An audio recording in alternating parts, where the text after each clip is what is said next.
few weeks ago, I interviewed the CEO of Exobionics, a company that makes exoskeletons for use in physical therapy. I found out that a handful of hospitals in the UK use these suits to rehabilitate victims of neurological disease. So I went to see one in action at the Royal Buckinghamshire Hospital. Exoskeletons are expensive, but they offer something most people would have thought impossible. With these bionic tools, victims of paralysis, some of whom haven't walked for decades, can walk again.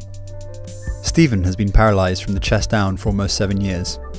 A mystery illness left him unable to walk from one day to the next. He's been in physical therapy for some time, but never like this.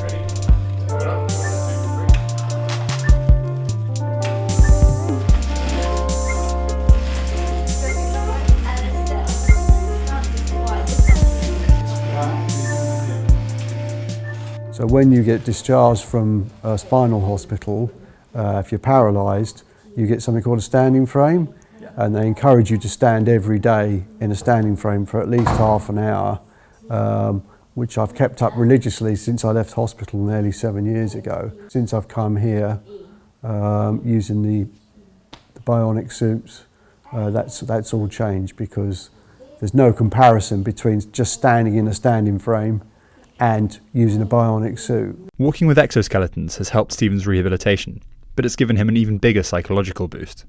And I'll leave here now, I'll be as high as a kite when I go to work, which sounds daft because as an able-bodied people, it's something you just take for granted, that you get up out of bed in the morning and you walk around and you just expect that's what you're doing. But to have that taken away puts a whole different perspective on life. So for me to be able to stand up again and talk to someone face to face, upright, it's quite a big thing. The Royal Buckinghamshire Hospital uses two suits, one made by Exobionics, the other by Indigo.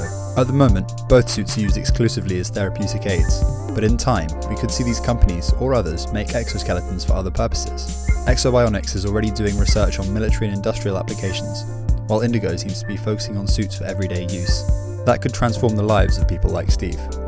At the moment, I know that they're on the next generation of Exo already as we speak. They're starting to develop that one, but I think the heaviness of it and the fact that you can only use it as a rehab tool, they're the big sort of the limitations. So this one's controlled on an iPhone app. It can go up and down stairs. At the end of the year, it can do that. It's going to have functional electrical stimulation, so electrodes making the muscles actually do work. All within 2 years that will be implemented. It's already into the hardware, they just need to program it into the software. At the moment it's not going to replace wheelchairs, but in the future it could get towards that point. There's plenty for bionics companies to improve, but this technology is already changing patients' lives for the better. If I could use it in the home, I would, definitely, but you'd need the right layout in your house, which is definitely an issue. Would I use it outside? Not at the moment. Because I'm still reliant on a physiotherapist being with me. But there's no doubt in my mind that day will come where you will just be able to do your own suit on your own. I'm sure it's only a few years away. And this, excuse the pun, is a real big step in the right direction.